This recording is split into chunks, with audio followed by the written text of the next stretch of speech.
Bienvenue sur le plateau de l'actu de la semaine, votre rendez-vous du week-end, les temps forts de l'actualité.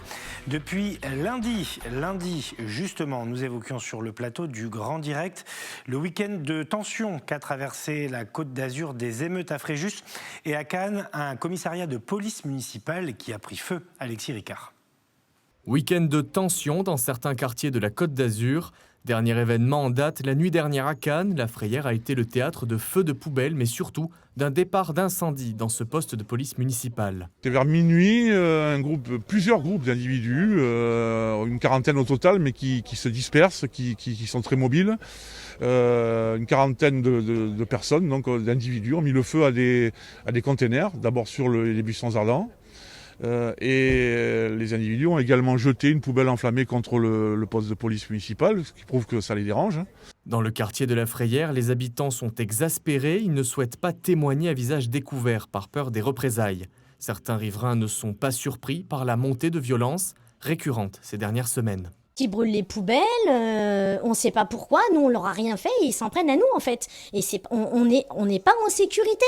Faudrait donner plus de liberté aux flics pour qu'ils puissent arrêter tout ça, quoi. Parce qu'on en a marre.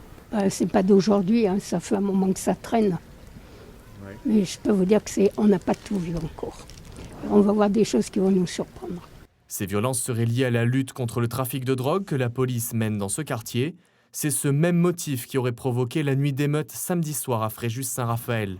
3 voitures incendiées, une dizaine de vitrines brisées à proximité du quartier de la Gabelle et 4 policiers blessés. Le maire de Fréjus demande des renforts de police permanents dans la ville. Aujourd'hui, nous avons 60 CRS qui sont présents à nos côtés et je m'en réjouis. Le ministre de l'Intérieur a enfin réagi, c'est bien. Et simplement, la dernière fois que des renforts sont venus, ils sont venus 48 heures. Donc j'espère que ce sera des renforts sur le moyen terme parce que nous devons mettre un terme et rétablir l'ordre républicain sur ce territoire. Que ce soit à Cannes ou à Fréjus, des enquêtes sont diligentées, mais pour le moment, aucune interpellation n'a été réalisée.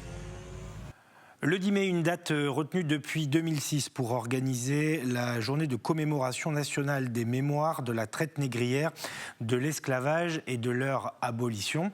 En ce lundi, des écoliers niçois ont planché sur le sujet au travers d'un atelier de réflexion. Reportage signé Marie Justo. En ce 10 mai, ces élèves de CM2 célèbrent la journée de mémoire de l'abolition de l'esclavage. Pour l'occasion, la classe participe à un atelier de réflexion sur le sujet et plus généralement autour du respect de l'autre. Les esclaves, ils sont traités d'une autre façon, un autre type de façon. Le propriétaire de l'esclave, il avait le droit de le vendre puisque c'était considéré comme un objet. Invité de marque, l'ancien champion du monde d'athlétisme Stéphane Diagana, parrain de l'association Peace and Sport, il porte lui aussi des valeurs d'égalité et de respect qu'il souhaitait partager avec les élèves. Quand on regarde 10 ans en arrière, 20 ans en arrière, un siècle en arrière, les choses vont dans le bon sens. On trouve toujours que ça va trop lentement, qu'il y a des courants qui freinent un petit peu sur cette trajectoire-là. Mais globalement, non, on a une jeunesse qui est beaucoup plus tolérante et on le voit sur toutes les diversités, toutes les formes de diversité. Ce qui posait problème ne pose plus aujourd'hui et ce qui était têtu ne l'est plus aujourd'hui. Donc on parle plus facilement de certains sujets. Et je le vois avec des jeunes qui sont en primaire, mais je le vois avec des collégiens quand j'ai l'occasion de discuter avec des lycéens. Donc les choses vont dans le bon sens. Cette journée est l'occasion pour les élèves de travailler sur l'histoire de l'esclavage et de son abolition en France. Un temps de mémoire qui permet d'enrichir l'enseignement dispensé à l'école. Un certain nombre de valeurs qui structurent notre société et l'école sert aussi précisément à ça, à la fois à se pencher sur les temps anciens et sur des moments qui ont été extrêmement douloureux, organisés en système, l'esclavagisme, et de tirer le meilleur et les meilleures leçons qu'il soit justement de ces temps terribles pour se projeter de façon positive vers le futur. Il n'aurait pas dû partir, il n'aurait pas dû partir, crois-moi, on a tous dit assez dommage, mais il n'a pas eu le choix. Depuis 2006, à la demande du président Jacques Chirac, le 10 mai est la journée de commémoration nationale des mémoires de la traite négrière, de l'esclavage et de leur abolition. Et lundi, sur le plateau du Grand Direct, notre invité, c'était Jean-Pierre Galvez, le président de la Chambre de métier de l'artisanat en région Provence-Alpes-Côte d'Azur. Nous avons évoqué avec lui, bien sûr, le retour à la vie programmé le 19 mai prochain et la réouverture des petits commerces. Bonsoir Jean-Pierre Galvez. Bonsoir. Merci d'avoir accepté d'être le premier invité de ce Grand Direct nouvelle formule. On est à une semaine d'un certain retour à la vie, le 19 mai prochain, avec des boutiques, 10 jours très exactement, des boutiques qui vont pouvoir rouvrir. Est-ce que aujourd'hui tout est clair dans l'esprit des artisans, des petits commerçants? Est-ce que tous vont pouvoir ouvrir? Alors tous, je ne sais pas, tout dépendra concernant les jauges de la rentabilité de certaines entreprises. Donc je ne peux pas me prononcer. Ce que je sais, c'est qu'il y a un soulagement de la part de ces chefs d'entreprise qui fait suite à, je dirais, à de l'incertitude, à de l'inquiétude de la part de ces mêmes chefs d'entreprise avec des tensions nerveuses, des tensions physiques. Il était temps qu'il y ait ce déconfinement qui se produise.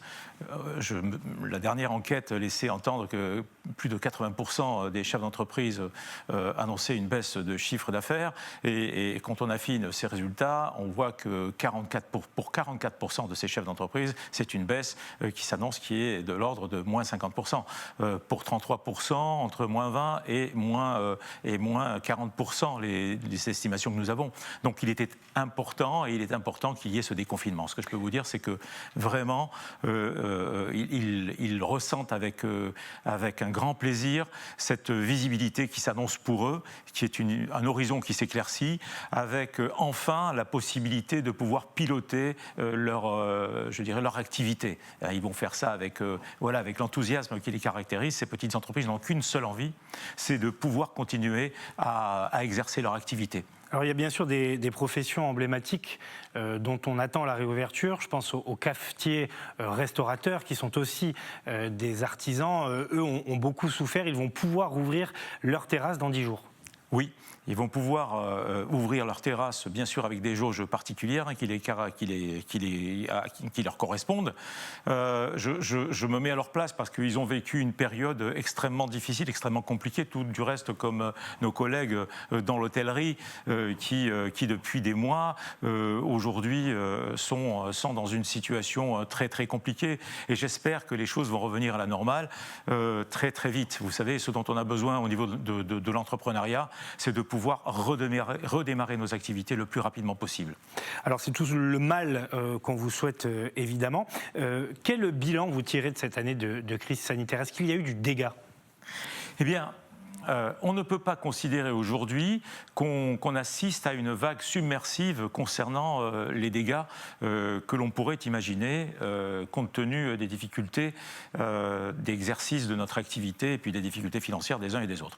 Alors on peut se dire que, vous savez, ce qui est important pour nous, c'est de bien connaître notre secteur. On fait des enquêtes régulières. Les dernières enquêtes laissent apparaître que, contrairement à toute attente, nous avons un solde d'entreprises extrêmement positive, c'est-à-dire nous avons plus 8%, c'est-à-dire que le solde entre les radiations et les créations est au bénéfice des créations. Nous avons plus 8%. C'est une bonne nouvelle. Non, mais ce que je veux dire, c'est que ça ne cache pas derrière un phénomène qui pourrait être plus inquiétant. On peut considérer que les radiations des entreprises, on peut considérer que l'aide persistante aux chefs d'entreprise fait que peut-être au niveau des radiations, ce n'est pas tout à fait les chiffres que nous devrions avoir. Mais pour autant, on a une pente qui est à la hausse depuis environ 5 ans.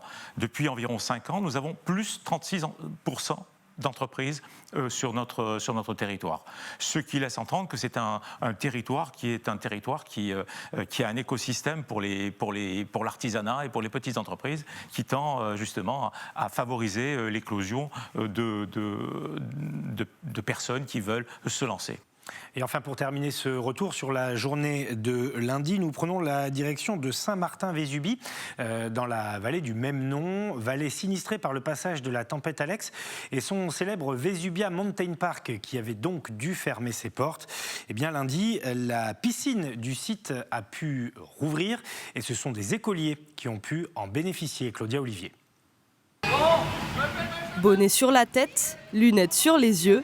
Les 23 élèves de l'école primaire de Saint-Jean-la-Rivière-du-Tel ont été les premiers à retrouver la piscine du Vesubia Mountain Park, 7 mois après le passage de la tempête Alex.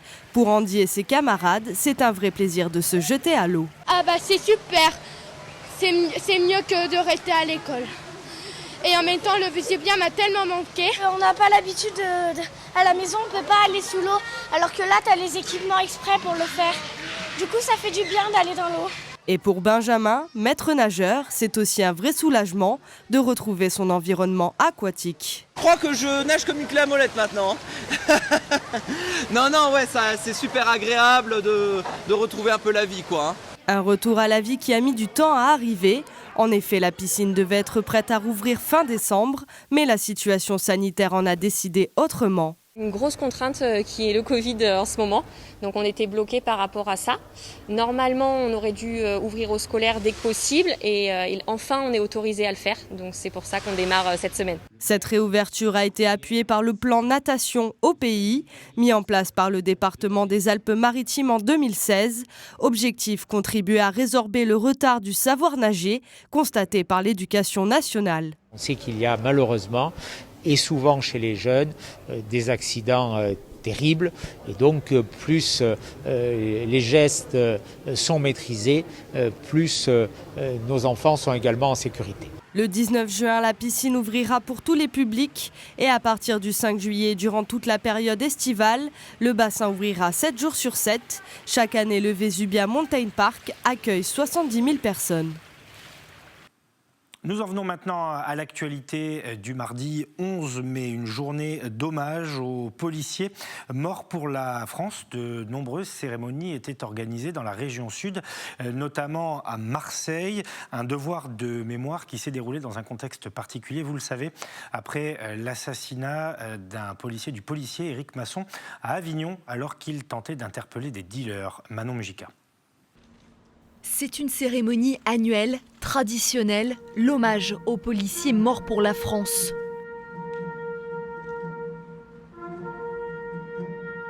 Ce matin, dans la cour de l'hôtel de police des Bouches-du-Rhône, les chants républicains ont une résonance particulière, quelques jours à peine après le meurtre du brigadier Éric Masson, tué au cours d'une opération anti-drogue à Avignon. La police nationale est malade, elle est malade de la façon dont elle est traitée au quotidien, dans une action difficile. De nombreux policiers aujourd'hui ont été cités parce qu'ils ont donné leur vie au service de la nation, au service de la protection de nos concitoyens. Il est temps véritablement aujourd'hui que l'État, que la nation organise la protection de ceux qui protègent les citoyens. Justement, tard hier soir, Jean Castex s'est engagé à durcir les peines contre les agresseurs de policiers et gendarmes. Cela signifie la fin du rappel à la loi, remplacé par des travaux d'intérêt général, moins de réduction de peine aussi. Quant à la période de sûreté pour les individus condamnés à perpétuité, elle passe à 30 ans. Les syndicats accueillent avec prudence ces annonces. Les délinquants qui s'en prennent aux policiers n'en ont rien à faire de la police, n'en ont rien à faire de la justice. Ils considèrent qu'il y a un État faible en face d'eux, parce qu'ils nous le disent dans les cités. Donc aujourd'hui, il faut qu'on redevienne un État fort. Et pour qu'on soit un État fort, il faut qu'il y ait une police forte, une justice forte. En 2020, 11 policiers et gendarmes sont décédés dans l'exercice de leurs fonctions, dont plus de la moitié lors d'un refus d'obtempérer. Une journée de mardi qui a permis également aux lycéens de l'Académie d'Aix-Marseille d'expérimenter les autotests. Pour l'instant, ils sont les seuls à en bénéficier dans notre région. Des autotests plutôt simples à utiliser, mais une petite formation s'impose. Reportage à Marseille, signé Yentel Criado. On le rentre comme ça, d'accord, 3 cm. Après, hop, et on tourne 1, 2, 3, 4, allez, c'est bon.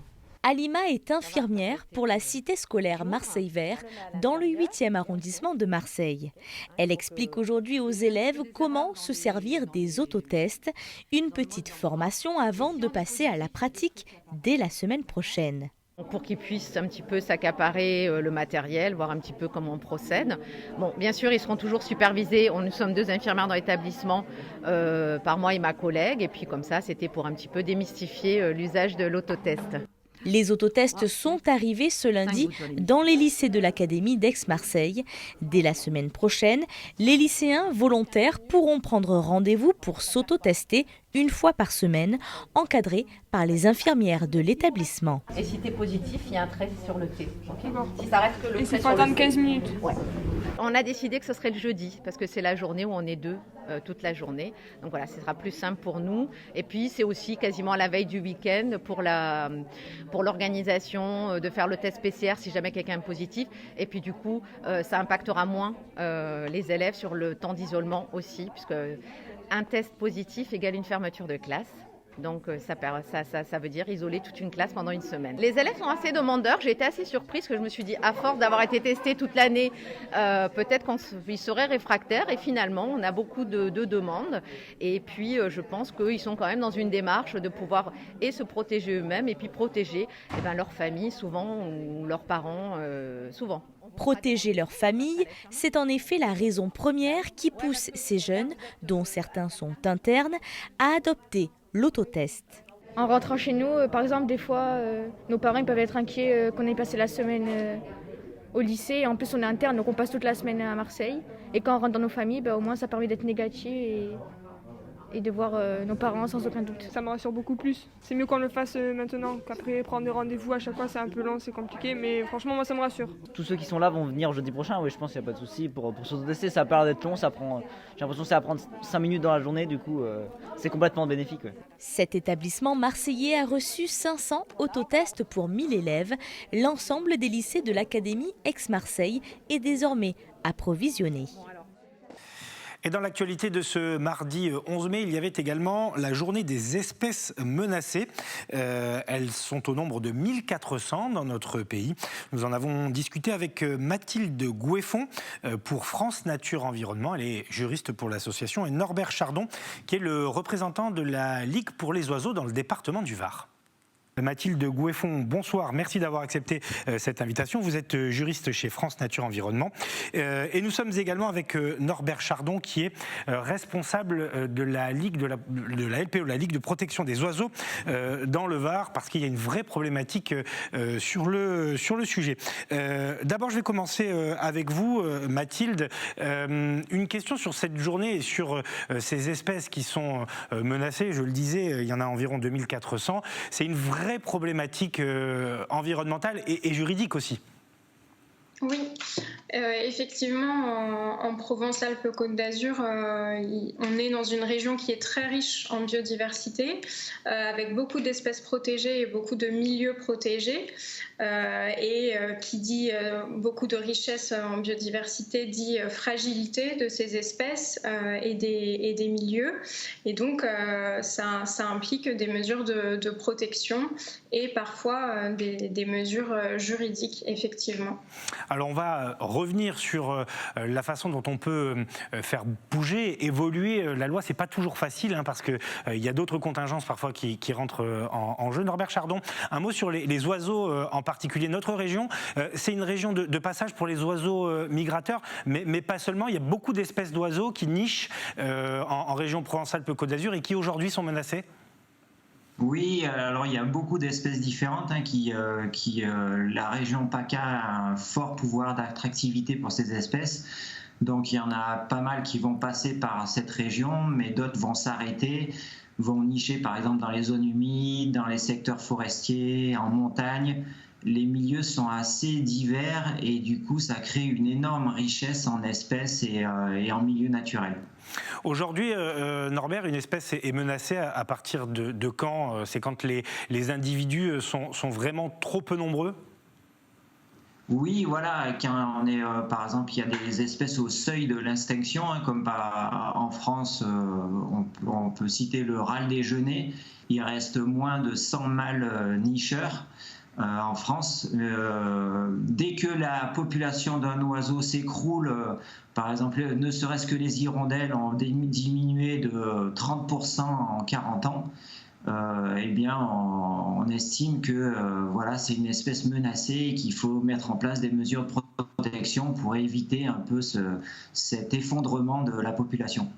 Mathilde Goueffon, une fois qu'on a dit ça, que des espèces sont menacées, qu'elles risquent de disparaître, quelles sont les armes aujourd'hui disponibles pour le législateur, parce que ça induit aussi un comportement de tout un chacun adapté. Oui. Alors, quand on a une espèce qui est protégée, c'est-à-dire que c'est un arrêté national qui fixe la liste des espèces protégées, on ne peut pas détruire ni l'espèce, ni son habitat, ni son nid quand il s'agit d'un oiseau, par exemple, sans une autorisation spécifique et dérogatoire qui nécessite de remplir certaines conditions, c'est-à-dire qu'il faut que ce soit dans le cadre d'un intérêt public majeur, donc de l'intérêt général. Donc on ne peut pas faire n'importe quoi quand une espèce ou son habitat a été identifié comme protégé. Et aujourd'hui, les sanctions, c'est quoi ? Par exemple, si je m'attaque à une espèce menacée, que je la tue délibérément ou que je nuis à son habitat ? Alors, c'est une peine de 3 ans d'emprisonnement et 150 000 € d'amende. Ça a été revu à la hausse, ces peines, depuis la loi biodiversité de 2016. Donc, il y a une vraie volonté du législateur de renforcer la préservation de la biodiversité et donc les sanctions vis-à-vis de ceux qui ne respecteraient pas cette réglementation. Mardi toujours, nous avons découvert sur les antennes d'Azur TV le dispositif e-devoir fait, l'adaptation du dispositif devoir fait, version distancielle. Des élèves de l'Académie Nice ont même pu échanger avec la secrétaire d'État en charge de ces questions, Alexis Ricard. Instauré en 2017, le dispositif devoir fait se décline à distance avec la crise sanitaire. Cet après-midi, enseignants, chefs d'établissement et élèves ont pu échanger avec le recteur de l'Académie de Nice, mais aussi avec la secrétaire d'État Nathalie Elimas. Le recours au distanciel évite le brassage des élèves, mais permet de prévenir le décrochage scolaire. Le retour d'expérience se révèle positif jusqu'à présent. Oui, vraiment, je crois que e-devoir fait est une réponse pour l'avenir, à l'accompagnement des élèves, à la relation qui s'établit sur le travail personnel en dehors de la classe et avec celui dans la classe. C'est souvent une question difficile pour les familles que de gérer les devoirs à la maison. Né dans la contrainte avec la crise sanitaire, le e-devoir fait a vocation à perdurer dans le temps. De manière générale, on a un élève sur 3 qui participent à devoir fait globalement. En éducation prioritaire et en particulier en REP+, c'est à peine 1 sur 2, on est à 44%. Et c'est là vraiment que l'on doit absolument soutenir et soutenir plus et mieux nos élèves. Du côté des élèves, l'aide reçue est très appréciée, d'autant qu'elle est personnalisée. Parce que ça m'aide à mieux travailler, à mieux me concentrer. Parce que d'habitude en primaire, quand moi j'étais à la maison, je travaillais toute seule car mes parents et mes grandes sœurs ils sont extrêmement occupés. Donc ça m'aide plus à travailler. Parfois, travailler seul n'est pas forcément très avantageux, mais surtout travailler avec les professeurs, mais aussi les élèves qui participent au dispositif. Cela me permet donc de pouvoir exploiter leurs connaissances, tout comme ils pourront exploiter mes connaissances. C'est vrai que c'est du coaching, mais c'est surtout de l'entraide. En plus des enseignants volontaires du programme, des étudiants vont pouvoir eux aussi assurer ces heures de soutien contre rémunération. L'essai court jusqu'au mois de juin. Donc là, nous allons les rémunérer. En moyenne, un élève fait, la moyenne, je rassure, la moyenne, c'est 2 heures à peu près par semaine de devoir fait. Ils pourront avoir un ou plusieurs élèves, bien selon leur disponibilité. Et ils seront payés à hauteur de 15,99 € brut de l'heure. Pour le moment, les étudiants concernés seront ceux déjà identifiés comme tuteurs ou membres d'une association d'aide aux devoirs. Et pour conclure sur cette journée de mardi, quelques bons souvenirs dans le Var à Toulon. Souvenir du passage de Bob Marley au Stade Mayol. Il avait enflammé les 11 000 spectateurs présents au rendez-vous ce mardi. Nous célébrions les 40 ans de la disparition du roi du reggae, Thomas Bernabé. Il y a 40 ans, jour pour jour, s'éteignait Bob Marley. Si le roi du reggae a laissé graver son nom dans la légende, il aura aussi marqué les esprits des Toulonnais le 26 juin 1980. C'est à cette date que le stade Mayol s'est enflammé. Plus de 22 000 personnes présentes pour profiter de ce concert d'exception. Dominic Keane avait 26 ans lorsque lui et ses amis ont décidé de monter ce concert. Il se souvient, non sans émotion, de la préparation de cet événement inédit. Le concert s'est monté en 6 semaines. Dans les derniers jours, on a passé 3 nuits et 3 jours complets sur le stade, puisqu'en fait, Marley venait juste avec le son et il a fallu monter la scène. Et à l'époque, il n'y avait pas de société spécialisée pour le montage de scène. Donc on a été dans l'arrière-pays niçois pour trouver des tubes entre pauses, pour monter la scène. Il a fallu louer des groupes électrogènes, 3 groupes électrogènes. Démonter le mur d'accès au stade pour pouvoir laisser passer les semi-remorques. Et puis après, il a fallu monter donc la scène, tous les aménagements, le backstage, etc., etc. Un concert évidemment attendu par les nombreux fans de l'artiste. À l'époque, Claude Hardy des journalistes pour Var Matin. Le mois précédent le concert, le quotidien met à l'honneur l'artiste avec un article par jour, une façon de faire monter l'envie chez les lecteurs. Donc on a fait Bob Marley et la Jamaïque, Bob Marley et les Rastas, Bob Marley et la religion, Bob Marley et sa famille, Bob Marley avec sa femme. Enfin, tous les jours, on allait chercher des idées plus ou moins originales avec des photos couleurs, etc. Et donc pendant 25 jours, c'était devenu Var Marley et plus Var Matin. C'était drôle, quoi. Et donc on a fait monter la pression, mais sans s'en rendre compte réellement que ça allait être un événement musical, festif, absolument incroyable. Et ce qui est bien, le journal avait vraiment joué le jeu. Le dernier jour, la dernière page du journal, c'était un poster entier de Bob Marley.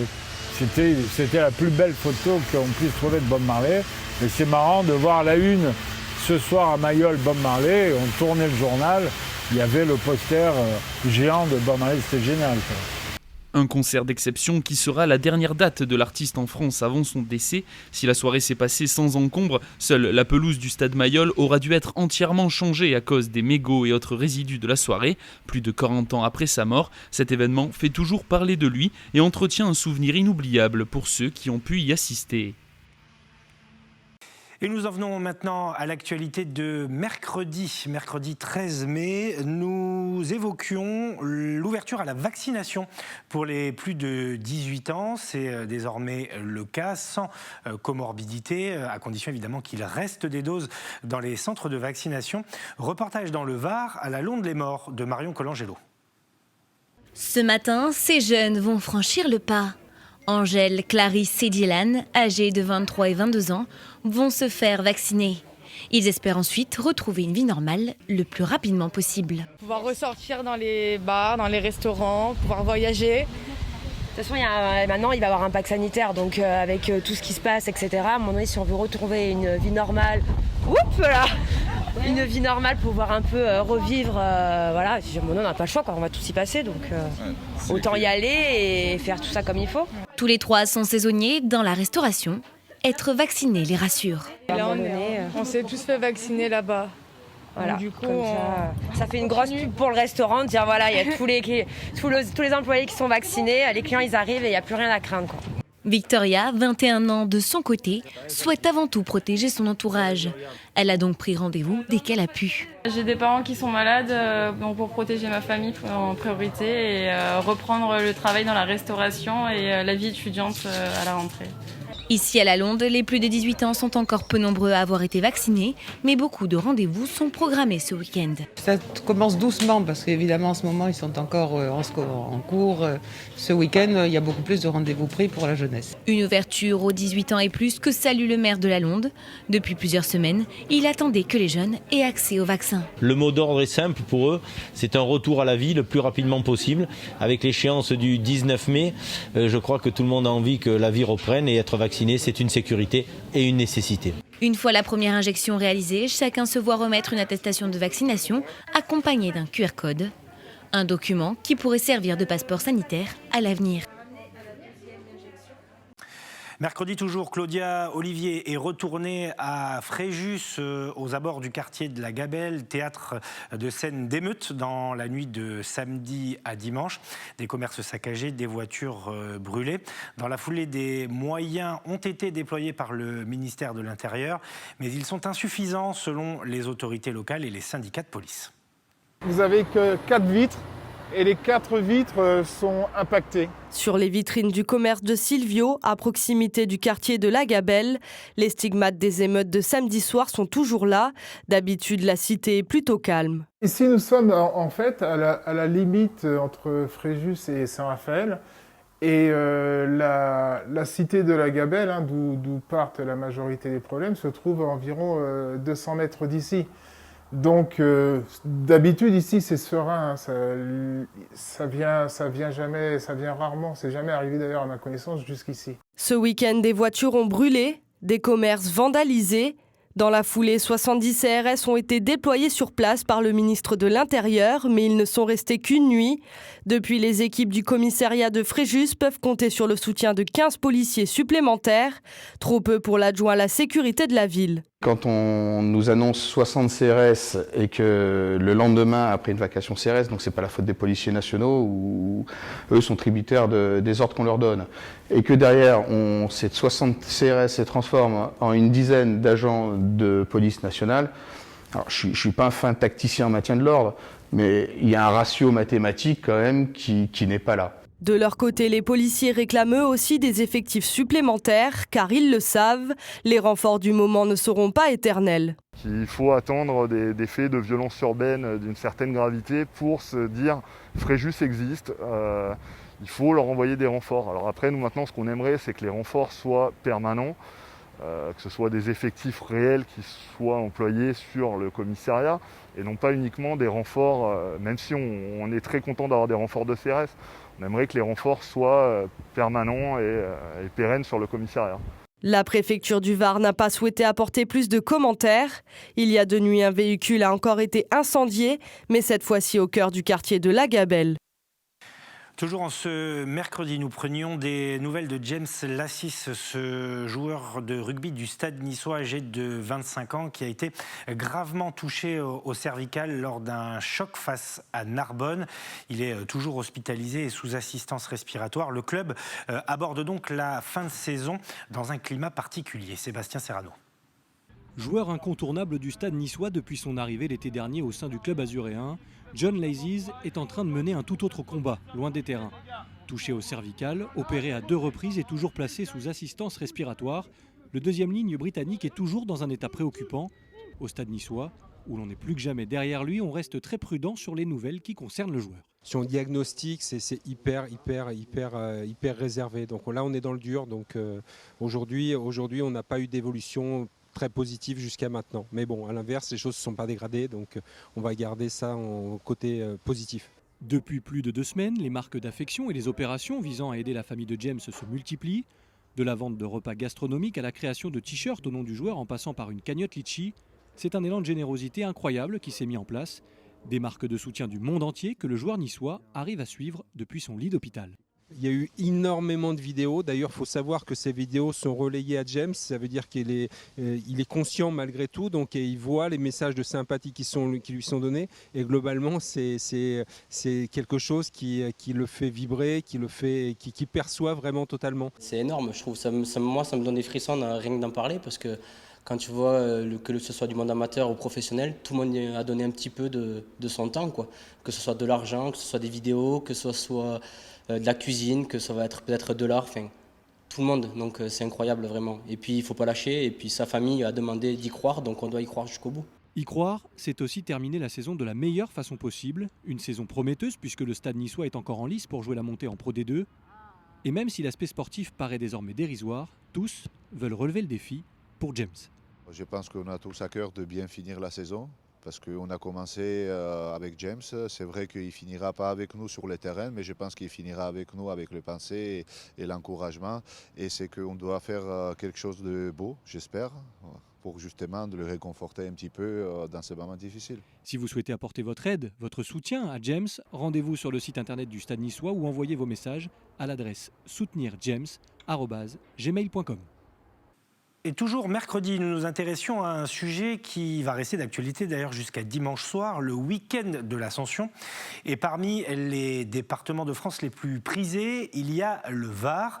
Nous en avons discuté sur le plateau du Grand Direct avec nos 2 invités, notamment Aurore Laroche, qui est présidente de l'agence de promotion Estérel Côte d'Azur.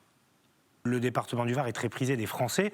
Là, aujourd'hui, vous l'avez dit, vous ne pouvez vous reposer que sur la clientèle française. Tout à fait. Alors, les frontières sont fermées. Il faut savoir quand même que le Var était très prisé par les anglo-saxons, par les Allemands, qui sont une très grande clientèle, et les Italiens, nos voisins directs. Mais bon, les vacances de proximité, ces nouveaux touristes des Alpes-Maritimes qui viennent, parce que l'Est-Var, Estérel-Côte d'Azur, c'est le poumon vert de la Côte d'Azur. Vous êtes en plein milieu de l'Estérel, c'est 80% du territoire vert et exclusivement nature. Donc, je pense qu'il y a aussi cette nécessité de sortir de l'urbanisation de nos voisins et de venir s'aérer sur notre territoire.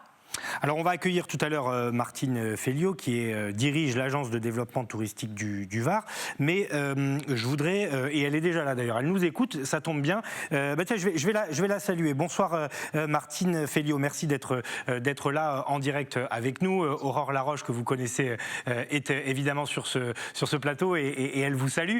Je voudrais vous montrer donc du coup à toutes les deux un petit reportage qu'on a réalisé dans les Bouches-du-Rhône. Alors c'est pas le Var, mais là aussi dans les campings, c'est votre spécialité. On s'affaire, certains clients sont déjà arrivés. Reportage à Martigues de Yentel Criado et Lucas Licata Caruso. Camping Le Mas Delphine, bonjour. C'est pour le week-end de l'Ascension, pour 2 nuits. Le téléphone n'en finit plus de sonner dans ce camping de Martigues. Depuis le début de la semaine, Delphine doit gérer les nombreuses réservations pour le week-end de l'Ascension et parfois même certains imprévus.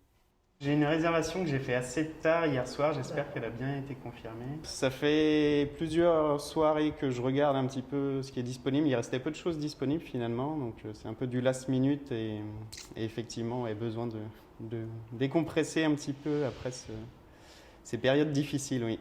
Ce vacancier n'est pas le seul à avoir choisi le camping pour le pont de l'Ascension. Depuis la levée de la restriction des 10 km, un bol d'air frais en pleine nature s'impose. Et 4 jours qui arrivent avec le droit de partir à plus que 10 km de la maison, forcément ça fait beaucoup de bien. Ça fait un moment qu'on voulait revenir à la mer, puis avec les restrictions liées au Covid, on ne pouvait pas. Donc là c'est le premier week-end où on peut ressortir, donc on a foncé, en plus on a le soleil, donc on est ravis. Vous venez d'où ? Au sud de Grenoble. Les mobil-hommes se préparent depuis plusieurs jours, tout est fin prêt pour accueillir les clients. Pour ce long week-end prolongé, l'établissement va remplir 60% de sa capacité d'accueil. Bonjour Carla, bonjour Anna. De quoi redonner du baume au cœur à Rosalina, la gérante du camping. Pas mal de réservations aujourd'hui, vous êtes ok? Tout va bien? Tout va bien. Super, tout va bien. Vous êtes sensationnel. Merci les filles. Enfin un week-end qui bouge, enfin des clients qui arrivent, enfin 4 jours de vie.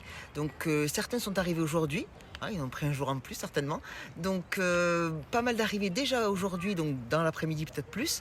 Et demain, le gros des troupes qui déboulent. Avec ce retour des vacanciers, cette professionnelle espère bien rattraper le retard accumulé l'an passé. Je vous signale quand même que l'année dernière, on n'a pas eu ni Ascension ni Pentecôte. On a ouvert en juin. Donc un gros trou dans le budget.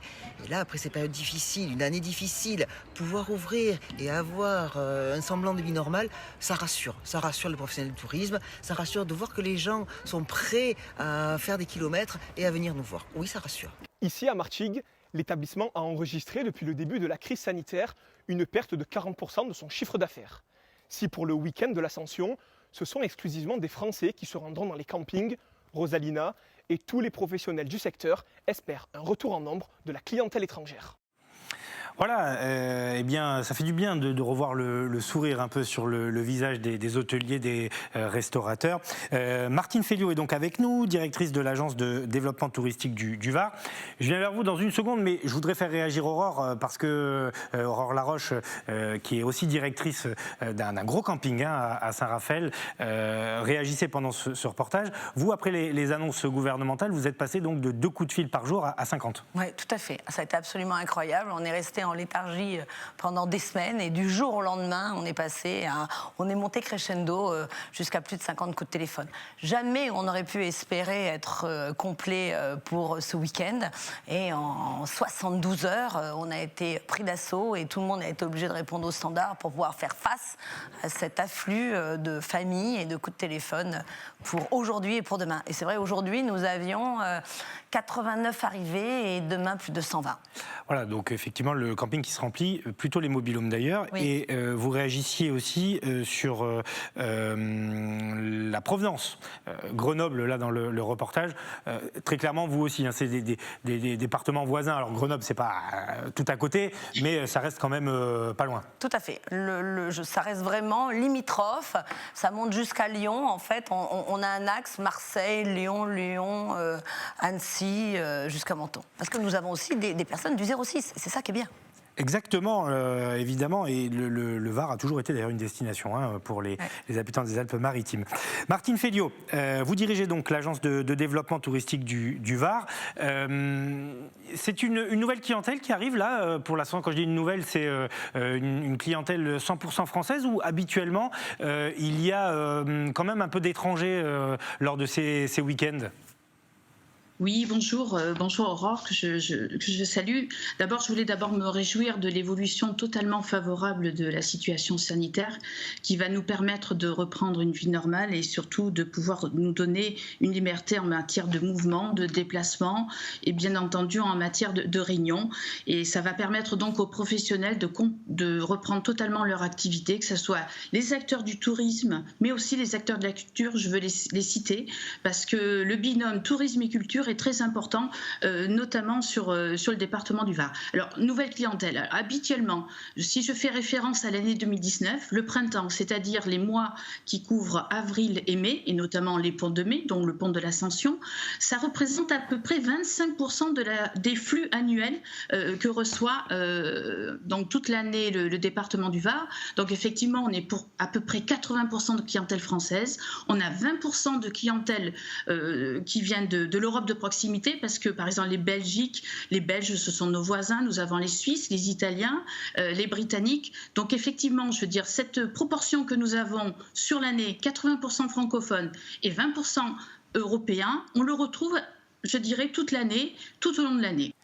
Et pour terminer ce retour sur la journée de mercredi, une bonne nouvelle, l'Opéra de Nice qui reprend vie, et réouverture programmée le 2 juin prochain. En attendant, la troupe est impatiente et les répétitions pour les premiers spectacles ont débuté. Répétitions suivies par Marie Giusto. Il n'avait pas foulé ses planches depuis des mois. Cette troupe de l'Opéra de Nice répète enfin ensemble. Une image banale d'artistes en train de chanter et de jouer, mais qui était encore inenvisageable il y a quelques jours. L'opéra reprend vie et Yanaïk rentre dans son personnage.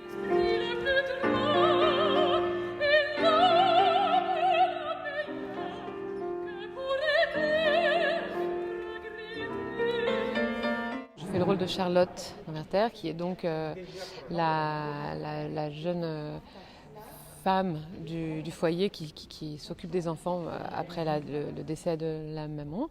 Et donc il y a ce jeune Werther qui arrive et qui a un coup de foudre absolu pour elle. Et elle aussi, en fait, et elle essaie de se battre entre ça et son devoir, puisqu'elle est promise à Albert, qu'elle va épouser dans l'opéra d'ailleurs. Au deuxième acte, ils sont déjà mariés depuis 3 mois, donc il y a toute une évolution. Voilà, donc elle est dans ce conflit permanent entre son devoir, ce qu'elle a promis à sa mère, et puis son attirance très forte pour ce jeune romantique qui est Werther. Un drame lyrique de Jules Massenet qui fera l'ouverture de l'Opéra de Nice le 2 juin. Les artistes sont impatients.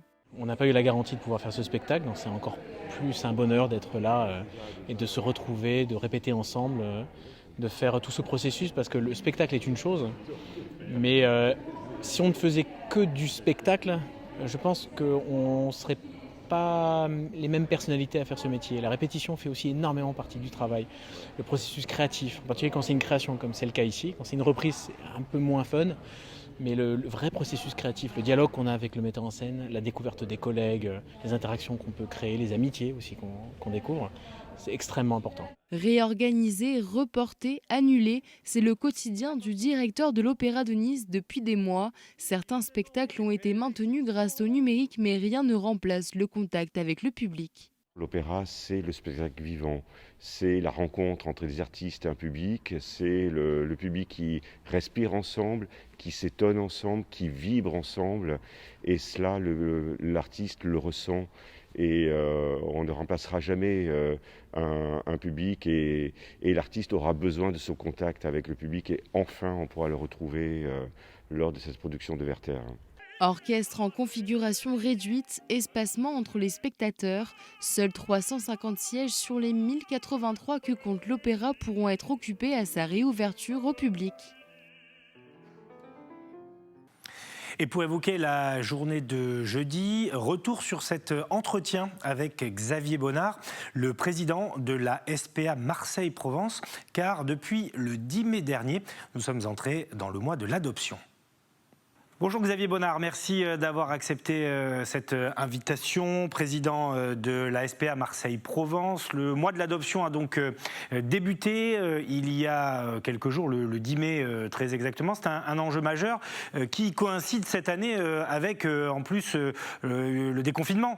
Donc ça devrait susciter l'engouement. Oui, effectivement, on y compte beaucoup à ce mois de l'adoption. On a fait quand même pas mal de communication via les réseaux et via les communications traditionnelles. Maintenant, on compte sur, bien sûr, les gens pour venir adopter dans nos refuges, que ce soit la SPA de Marseille ou tous les refuges des Bouches-du-Rhône, pour un peu libérer nos quatre pattes qui voient un peu le plein air, autant la mer que la montagne. Quel est l'état des lieux en ce moment à la SPA Marseille-Provence? Combien vous avez d'animaux? Le refuge est plein? Alors non, nous avons la chance, il n'est pas plein, parce que nous avons bien géré les deux pandémies, voire même les trois. Vous savez, quel est le meilleur ami que vous pouvez vous faire en pleine pandémie, à part un chien ou un chat qui ne vous transmettra pas le virus? Donc c'est bien un animal à quatre pattes. Donc on a fait adopter uniquement sur rendez-vous, mais les gens, chaque fois qu'ils venaient sur rendez-vous, adoptaient systématiquement les chats ou les chiens pour lesquels ils étaient venus. Donc on a pu faire quand même sortir nos quatre pattes à l'adoption. On compte effectivement sur ce mois de l'adoption. D'ailleurs, je vous remercie en tant que média de mettre un peu en lumière notre cause. Ça permettra à nos chiens et à nos chats qui sont dans leur box, en attendant leur future famille, de se faire adopter. Alors avant de parler des profils, parce qu'on va essayer de donner aussi un peu envie à nos téléspectateurs, un mot de l'abandon. La question contraire est vraie aussi. On peut espérer que les gens ressortant de chez eux aient envie d'acquérir un animal, mais on peut craindre aussi que certains en abandonnent. Moi, je pense qu'au contraire, cette pandémie a resserré les relations entre les animaux et les humains, et qu'un animal que vous avez eu pendant votre pandémie, parce qu'on sait bien que ça a touché autant des malades que psychologiquement, ça a été dur pour certains de rester à la maison et de rien faire, ou même le télétravail, au bout d'un moment, ça commence à être lourd. Et quand on voit que c'est votre chien qui vous permet, avec une laisse, de sortir sans avoir d'autorisation parce que vous baladez votre chien, quelque part, lui aussi, il a joué le jeu de vous faire sortir et de contribuer à cette semi-liberté, on va dire.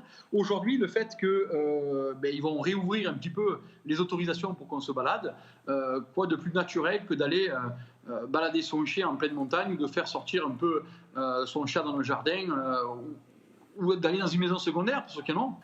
L'actualité de vendredi, à présent, vendredi 15 mai. À la une, les manifestations pro-palestiniennes du week-end organisées dans notre région. À Nice, dans la capitale azuréenne, des élus ont demandé l'annulation pure et simple du rassemblement prévu place Garibaldi. Alexis Ricard. La manifestation en faveur de la Palestine, prévue demain place Garibaldi, sera interdite par la préfecture des Alpes-Maritimes. Une décision qui fait suite aux demandes du maire de Nice Christian Estrosi et du député Éric Ciotti. La mairie invoque les débordements de précédentes manifestations. Avec Christian Estrosi, nous défendons le droit d'Israël à la légitime défense face aux attaques terroristes. Et nous rappelons qu'en 2014, des manifestations du même type à Nice, comme à Paris, avaient conduit à des troubles d'ordre public importants. Je suis attaché à la liberté de manifestation, peut défendre dans un contexte moins tendu ses convictions. Mais aujourd'hui, le contexte international est tel que cette manifestation est en réalité une provocation. Pour les associations et militants, l'argument ne tient pas. Cette interdiction est une atteinte à la liberté d'expression. Il me semble que la France est toujours une démocratie dans laquelle les opinions plurielles ont encore le droit de se manifester et de manifester. Il serait absolument inacceptable, absolument grave pour les principes démocratiques de notre pays que cette manifestation, elle soit interdite. Alors invoquer des faits qui se seraient produits en 2009 et qui certes sont d'une extrême gravité pour interdire une manifestation en 2021, je trouve qu'il y a quand même un petit problème de cohérence dans l'argumentaire qui est déployé par Éric Ciotti comme par Christian Estrosi. D'autres manifestations pro-Palestine ont été interdites, comme à Paris. À Marseille, un rassemblement statique est autorisé derrière la mairie. Vendredi toujours, nous vous racontions l'histoire de ce bijoutier niçois victime d'un cambriolage hors du commun. Au moins un homme s'est introduit dans sa boutique en passant par le faux plafond du magasin. Un cambrioleur qui a raflé tous les bijoux de la vitrine. Sébastien Serrano. Il s'est remis au travail. Philippe Leroux, bijoutier depuis près de 50 ans, pensait avoir tout vu au cours de sa carrière. C'était sans compter sur l'histoire rocambolesque qu'il a vécue lundi midi. Parti déjeuner avec la responsable de sa boutique de la rue de France à Nice. À son retour, Philippe ne peut que constater les dégâts. Il a été victime d'un cambriolage. Donc en revenant de déjeuner, vers 2h, 2h05, je suis rentré dans le magasin. J'ai constaté qu'effectivement, il n'y avait plus un seul bijou en or dans la vitrine. Comme les portes étaient fermées, les portes blindées sont fermées, la grille est fermée, je me suis posé la question par où ils étaient passés. Et effectivement, quand vous arrivez dans cette pièce-là, vous apercevez d'ailleurs au plafond un magnifique trou. Quand j'ai vu ça, je me suis dit, le mec, comment est-ce qu'il a pu faire pour creuser une dalle de béton? Il lui a fallu au moins une semaine à travailler quand, je ne sais pas, parce qu'on n'a entendu aucun bruit. Après, quand il a eu fini de faire son trou, que le trou était opérationnel, il a juste eu besoin de donner un coup de pied sur le faux plafond qui s'est écroulé, descendre l'échelle, et je vous dis, ça a demandé 3 minutes. 3 minutes, c'est donc le temps qu'il a fallu au cambrioleur pour s'emparer de la plupart des bijoux exposés en vitrine, le tout en plein jour. Chez les commerçants voisins, personne ne pouvait s'imaginer ce qu'il se passait à quelques mètres de là. C'était un jour comme les autres. Entre midi et 2, le monsieur il est parti normalement prendre sa petite pause pour le déjeuner. Nous, on n'a rien vu, c'était vraiment le calme quotidien. C'est pire qu'hallucinant, hein. Les gars étaient plus que bien renseignés, hein. Parce qu'il faut le faire quand même. Passer un portail, prendre une échelle, et prendre des outils, casser le plafond, c'est rare. C'est en cassant le sol d'un appartement non occupé au-dessus de la boutique que les malfaiteurs ont pu réussir leur coup. Un cambriolage digne des plus grands films. Un triste scénario pour ce bijoutier azuréen qui estime le préjudice entre 150 000 et 200 000 euros. Et après la stupéfaction, vient l'heure du bilan. Il y avait au moins 300 bagues, des colliers, des bracelets, des boucles d'oreilles, des chevalières, enfin tout ce qui est bijoux qu'on vend dans une bijouterie. Pour faire une bague, il faut une journée et demie, hein. Il y en avait quand même 600. Donc ça fait une dizaine d'années de travail de foutu en l'air, quoi.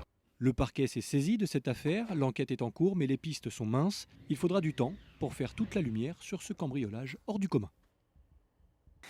Et parmi nos invités ce vendredi sur le plateau du Grand Direct, il y avait Christophe Souk, le vice-président de l'UMI dans les Alpes-Maritimes, l'Union des métiers de l'industrie de l'hôtellerie. Nous avons évoqué avec lui évidemment la réouverture des terrasses de restaurants prévue le 19 mai prochain. Bonsoir Christophe Souk. Bonsoir. Merci d'être là, vice-président de l'UMI dans les Alpes-Maritimes, l'Union des métiers de l'industrie et de l'hôtellerie. Vous êtes vous-même restaurateur, propriétaire de bar. J'imagine que vous vous languissez d'être mercredi. On l'entend, les touristes regrettent de ne pas pouvoir se poser en terrasse. Exactement. On est même très fébrile, puisqu'on a l'impression de ne plus connaître notre métier. On ne sait même plus si on sait faire. On ne sait même plus si on va avoir les stocks. On ne sait plus pas si on va avoir le personnel. On ne sait pas si on va être prêt. Le gouvernement nous a sorti de sa poche des histoires de QR code avec des cahiers d'inscription pour l'entrée. Alors, cahier d'inscription, on l'avait vu la dernière fois. Mais maintenant, on a un QR code pour que les gens avec tous anti-Covid, mais surtout anti-Covid, c'est pas prêt. On est un peu fébrile, honnêtement. Alors, c'est marrant que vous disiez ça parce qu'on va voir un reportage là ensemble tout à l'heure consacré aux wedding planners qui eux aussi ont constaté quelques incohérences, les organisateurs de mariage, dans le protocole. Avant de parler de ce qui risque de bloquer, est-ce que la profession est prête dans les Alpes-Maritimes pour mercredi? Je rappelle qu'à partir du mercredi 19, on pourra s'installer en terrasse. Uniquement en terrasse. Une jauge de 50%, et certaines municipalités, comme celle de Nice, parce que je parlais celle de Nice... On va entendre Christian Estrosi. Voilà, a permis à ce qu'on puisse avoir des extensions gratuites de terrasses temporaires, juste le temps de la réouverture pour cet été. Donc, alors, oui, on est prêts, nous, les patrons, on est prêts. On court un petit peu après les employés, très honnêtement. Ah bon. On a tous perdu une partie de notre masse salariale. Pourquoi ? Parce que certains, c'est un métier difficile. Donc certains ont visé d'autres métiers entre-temps. Certains ont trouvé que c'était un petit peu long. On a eu quand même une première période de 4 mois, une deuxième période de 6 mois. Donc effectivement, les gens commencent à réfléchir et à se dire, est-ce que je vais rester vraiment à 80% de mon salaire ou est-ce que je vais essayer de trouver un autre métier ? Donc on a plutôt un petit problème sur les salaires. C'est les salariés. Pardon. Oui, donc ça, on va y revenir aussi, parce que c'est un élément important, et on les comprend aussi, parce qu'eux aussi étaient dans l'attente. Je voudrais qu'on écoute Christian Estrosi, le maire de Nice, qui justement va donner des autorisations temporaires pour les terrasses. Les restaurateurs possédant déjà une terrasse auront la possibilité, si la configuration le permet, de demander une extension de terrasse jusqu'à la fin de la saison estivale, le week-end du 28 août. Cela est conditionné au respect des gestes barrières et des mesures sanitaires. À défaut, l'autorisation exceptionnelle sera retirée. Nous avons vu l'été dernier des comportements inadmissibles de la part d'une minorité où j'ai dû prendre des mesures de fermeture administrative. Nous serons tout aussi intransigeants pour ceux qui auront bénéficié de ces mesures et qui ne respecteront pas les mesures barrières imposées.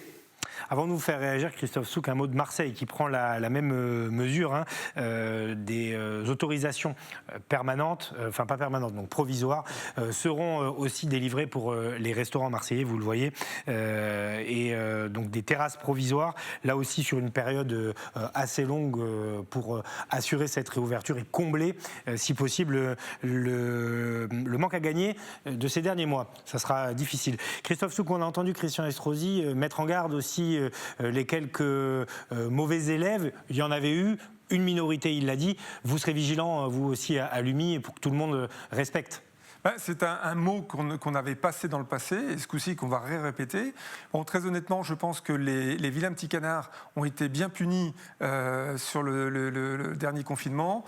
Ils n'auront pas envie de recommencer. Voilà, ils n'auront pas envie de recommencer pour ceux qui vont pouvoir ouvrir, puisqu'en fait, il y a des punitions administratives qui vont démarrer seulement à la réouverture de l'établissement. Donc, c'est-à-dire il y a certains établissements qui ont été punis, qui vont devoir fermer pour la reprise de cet été.